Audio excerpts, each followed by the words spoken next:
Cuba. Después de la revolución, eventos y personas importantes. The end of Batista and the beginning of the revolution and Fidel. You should write down on the side of your notes what a golpe de Estado is. It's a military takeover when the army of a country takes the president out of power by force.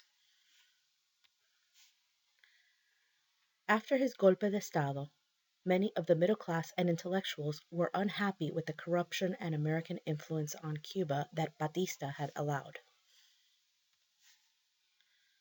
Two leaders of that disillusioned group were Fidel Castro and Raul Castro. They led an attack on the Moncada base on the 26th of July. The attack failed, and a movement was born called the 26th of July movement. Fidel and Raul were sent to jail, but were later pardoned and sent to Mexico. It is said that at his trial, Fidel spoke for 4 hours. In Mexico, they planned their trip to return to Cuba and their own golpe. It was there they also met Ernesto El Che Guevara. Batista had allowed a lot of American influence in Cuba in the 1950s. Among some of the companies and holdings that they had in Cuba were the Nicaro Nickel Company. They owned 100% of the nickel mining in Cuba. Boa Bay Mining Company. They owned all major hotels and tourist establishments. Also, the casinos were also American owned by U.S. companies or by mafia interests. Some of the hotels were the Havana Hilton, the Capri, the Havana Rivera, and the Nacional. They owned oil companies like Texaco and Exxon and the Royal Dutch Shell Group. The U.S. owned 90% of the electric power and telephone service. They owned 30% of the sugar and banking interests. They owned 50% of the railways. Some other American companies that were in Cuba were the United Fruit Company, Coca-Cola, Cadillac, and Ford. It's said that whenever Cadillac and Ford got a new model car out, they would test drive it in the streets of Cuba. In the years that followed, while Fidel was in Mexico, he planned his revolution and returned to Cuba on a broken-down little ship called El Grama. The Grama was not supposed to hold more than 20 men. They ended up sailing it from Mexico to Cuba and shipwrecked off the coast and had to wade out into the water with their guns in the air with over 70 men. When they arrived in Cuba, many of them were killed. At one point, only 7 revolutionaries still lived, but they stayed with the people in the mountains and were able to recruit more revolutionaries. Through several failed battles and a few years, Batista tolerated and ignored Fidel.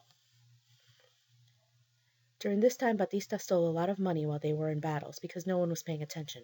The U.S. was giving him a lot of money, support, and time. When the U.S. saw that Batista was losing public support, they stopped helping him, and Batista fled Cuba with millions of dollars on December 31st, 1958. Fidel Castro Ruz was the power of the revolution. It was one man's battle that took over a country for 50 years. He was born in 1926, the son of an affluent landowner and his maid. He was a lawyer, and he wanted Cuba for Cubans.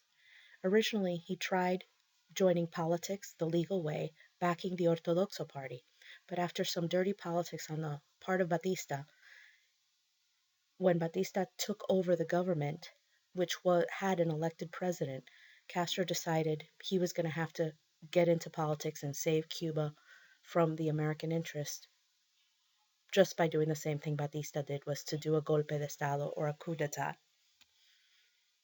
He was the leader of the 26th of July movement. He was jailed for 19 months in Cuba before he was exiled to Mexico. When he went to Mexico, he went there to start a revolution. During this time in Mexico, which was a few years, he was able to get a group of men and train them with military guerrilla soldiers that were from Spain that had fought in the Spanish Civil War to train them. They had very little money, very little resources, but they had conviction. And in 1956, Fidel and 81 men landed in Cuba from the ship El Grama. After many battles, on January 1st, 1959, Batista fled Cuba, and Castro's revolution took over town by town, city by city, and Castro became the ruler of Cuba. Castro was in power until February 2008. That is 10 American presidents and almost 50 years as a ruler. Another famous revolutionary was Ernesto Guevara, or otherwise known as El Che. He was born in 1928 and he was from Argentina. He was a middle class kid who grew up to be a doctor, and he left Argentina on a big trip with his friend through South America, which you may have heard of as the Motorcycle Diaries. He wrote many diaries, he was a great thinker and writer, and he really was upset with how the poor and the indigenous peoples of Central and South America were treated and exploited by American interests. So he did leave Argentina to go and fight imperialism. He met Fidel Castro in Mexico in 1955 and joined his revolution. He was part of the Cuban Revolution and government until 1965, when he left to continue to inspire and train guerrillas to spread the revolution. For many people, El Che was a hero, but for many Cubans, depending on what side of the fence you are, if you are a Fidelista or if you are one of the Cubans from before, for you he is an assassin. He was in charge of the jails, responsible for many, many deaths, and many felt that it was not his war to fight. Finally, he went to Bolivia, where he was captured and shot in 1967. Throughout his time, he never really stuck around to see if his communism and revolution worked. He kind of liked to start problems and then take off and go start problems somewhere else and hope to make an uprising with the people. What happened in Bolivia was he wrote a book called How to Be a Guerrilla Warrior, and the FBI used it to fight him and capture him and eventually kill him. He did not have the support of the people for the revolution in Bolivia, and they were the first ones to serve him up to the US government. The goals of the revolution: alfabetizar a todos los ciudadanos de Cuba. Alphabetization is to be literate, to be able to read and write. Fidel dijo que 40% eran analfabetos antes de la revolución. That number is actually closer to 30% or 20 something percent according to other sources. Las brigadistas eran mujeres que iban al campo a enseñar cómo leer. Había más de 250,000 voluntarios y mujeres. Y para el año 61 ya más habían enseñado 700,000 personas cómo leer. La tierra era otra meta de la revolución. Castro puso la ley de reforma agraria, which basically means they took U.S. companies and land from rich landowners and divided it amongst the people or Cuban government. And the Cuban government then became the owner. Terratenientes limitados. So if you had like a lot of land, let's say you had 300 acres of land, you were only allowed to have 100 acres. The other 200, they would give it to the people who worked that land for you before. The workers were able to keep a part of what they grew on their own land and no longer had to give it to the owner. They also nationalized cattle ranches, rich people's family land, and companies that had holdings in Cuba. They distributed the land amongst the workers. They could only sell their stuff to the government, and the government would then provide for the people. La medicina fue la tercera meta de la revolución. They wanted to give free healthcare to all. So, Fidel Castro socializó la medicina in 1960.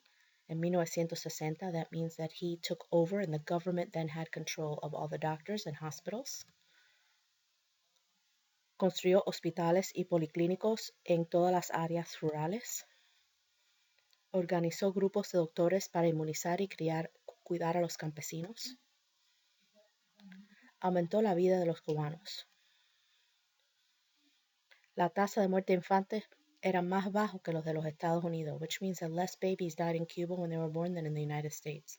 He also prolonged the lifespan of Cubans, and he organized groups of doctors to immunize, give them vaccine, and to take care of the poor and the workers working in the fields. He set up little polyclinics that were closer to people so they wouldn't have to.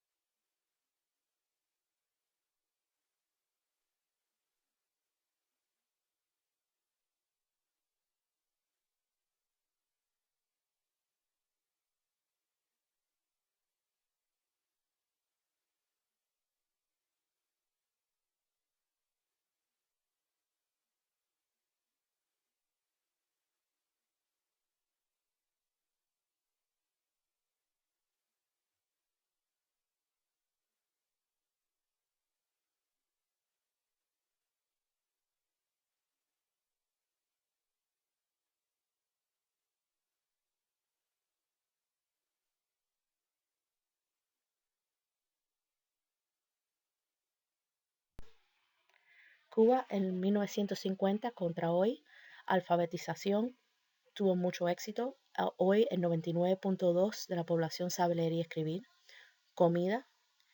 Es uno de solo 3 países en América Latina donde la situación de la comida está peor ahora que en 1959. Antes, un cubano averaje comía 2.700 calorías. Ahora solo pueden comer 2.100. Bajo Castro no se puede comer carne de res, which is like cow meat. Es ilegal. El pollo es limitado, usan mucha soya. La tarjeta de racionamiento es solo responsable por 3% de las calorías. Tienen que resolver para el resto de la comida. Resolver means like you kind of have to like barter, buy on the black market, sell things, do things on the sly to be able to get the rest of the food for your family. La medicina sí es gratis, pero ahora hay 2 tipos de hospitales, una clase para los turistas o cubanos con poder y otro para los cubanos del pueblo. Y los cubanos del pueblo no pueden ir a los hospitales de turistas, que es donde van muchas personas y tienen buenos recursos. En los hospitales locales muchas veces no hay sábanas, no hay agua limpia, no hay comida, no hay jabón, no hay higiene, no hay medicinas porque los médicos cogen la medicina y lo venden y se quedan con el dinero. Hay mucha corrupción. Más de 20.000 turistas van a Cuba para su medicina. En estos momentos el porcentaje de suicidio más alto en América Latina lo tiene Cuba. Personas con SIDA, la tasa de HIV más bajo en el mundo. Por mucho tiempo ponían a las personas con HIV, con AIDS, they would put them on an island somewhere and they weren't allowed to mix with the public, so they have a very low rate of AIDS. El porcentaje de mortalidad de infantes más bajo del mundo lo tiene Cuba. Un porcentaje de aborto altísimo. 32 de 100 embarazos acaban en aborto, which means like a third of all pregnancies are aborted. Y hay solo 2 países que tienen más médicos que Cuba. So in the whole world, there's only 2 other countries that have more doctors than Cuba. So the Cuban, sorry. Before Castro, more Americans lived in Cuba than Cubans in the U.S. Cubans were able to travel freely from the U.S. to Cuba. They had like a ferry that would go back and forth, and flights weren't expensive, and many Americans would go to Cuba to party. An exile, you need to know what that is. It's a situation in which you are forced to leave your country or home and go to live in a foreign country. The first wave of exiles is called the Golden Exiles.